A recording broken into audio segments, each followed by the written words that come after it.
think we need to be really clear about the state of media in not just Australia but around the world.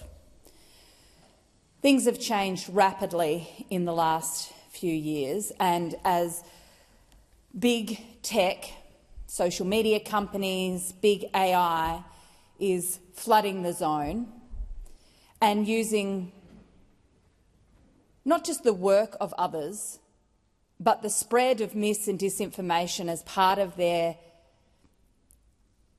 currency, we've got to be really serious about what we do to ensure public interest journalism survives, thrives and is defended. There are some in this place who have little regard for the work of journalists.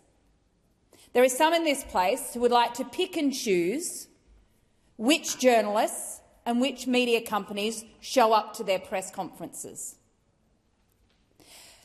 Those people, of course, are the same people who are trying to tear our democratic institutions down. Around the world, when you look around the world, Australia is not unique in this. The rise of far-right politics is a direct threat to democracy. And one of the biggest threats to democracy and how you undermine democracy is you undermine the role, the job and the legitimacy of journalism. In order for democracy to be strong, to be trusted, to have authority, to deliver what it should, which is for the people who decide, the citizens, the voters, the community, we need a strong public interest journalism sector. It is not a coincidence that the same right-wing forces that wish to tear down our democratic institutions are also the same people who are wanting to lock journalists out of their press conferences. It is also not a coincidence that these very same politicians are also wanting to roll out the red carpet for big tech and the billionaires who run AI. They don't want any regulation on big tech. They want to hand Australian land over to people like Elon Musk. And they want to be able to pick and choose which journalists they'll take questions from. Of course, the main culprit of wanting to tear down journalism in this country and tear down democracy is, of course, Senator Pauline Hanson and One Nation. And why is that? Because they don't like people asking the tough questions. They don't want to be held to account for their lunatic policies, for their policies that do more to protect the interests of big tech and billionaires than they do to help people who are struggling right now. When Pauline Hanson stood at the National Press Club and outlined her suite of policies, from crazy to crazy to crazy to bad,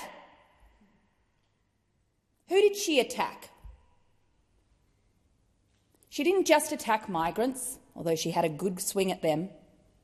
She attacked women, she attacked young people, but she attacked journalists because she doesn't like them asking the tough questions.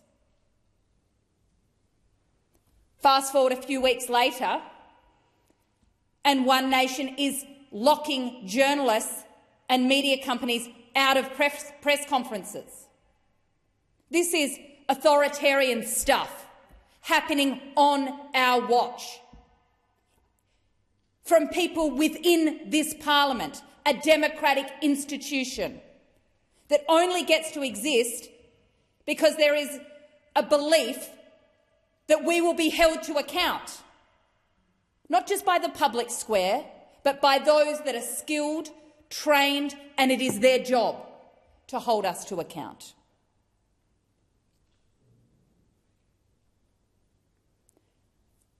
This bill goes some way to giving media and journalists in this country a fair crack at sustainability in a world where big tech wants to hoover everything up, make massive profits and shut out the real humans doing the real work who ask the real tough questions. But it's not a silver bullet. And if we don't defend public interest journalism, if we don't defend our public broadcasters, if we don't defend the freedom of the press to come to press conferences, whoever is hosting them, and to be able to ask questions and expect that they'll be answered, then we are not doing our job.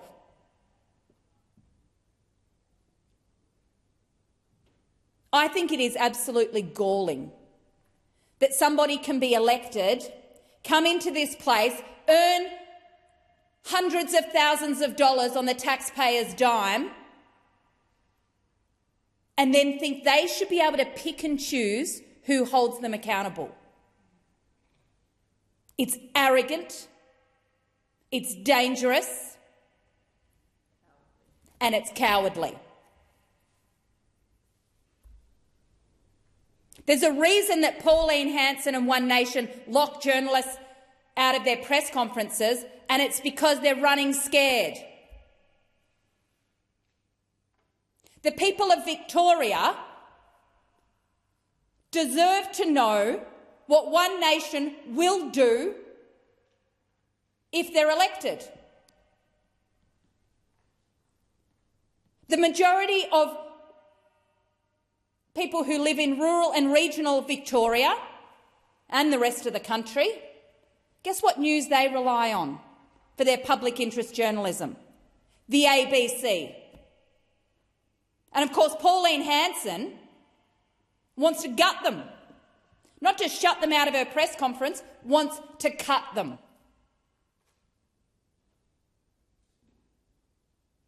Senator Pauline Hanson and One Nation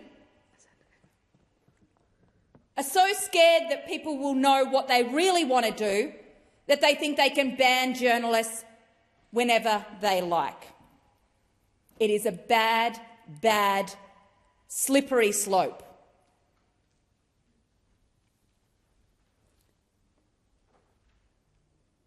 Public interest journalism, the pesky questions from journalists, is a fundamental foundation to our democracy, and it must be defended. Now, this bill is not perfect. There are elements of this that I think could have gone in a way that supported more independent and smaller players. But I've been pleased to be able to help push the government to increase the access for smaller players and independent players to get access to these funds. Because the other problem, of course, we have in Australia is we have a very concentrated media landscape. The big players, News Corp, Nine, Seven West, they dominate not just our television screens, the written word, the press, and of course our radio waves. We do need to find better ways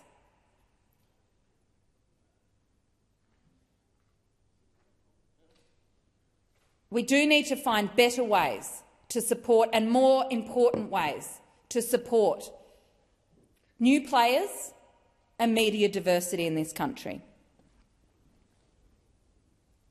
So I'll be keeping a very, very close eye on how this scheme rolls out.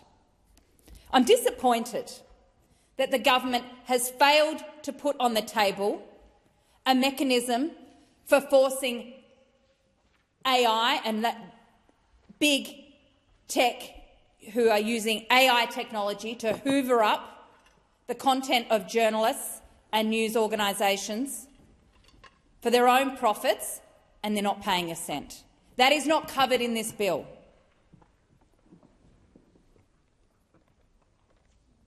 Senator Tyrrell, I'm finding it very distracting.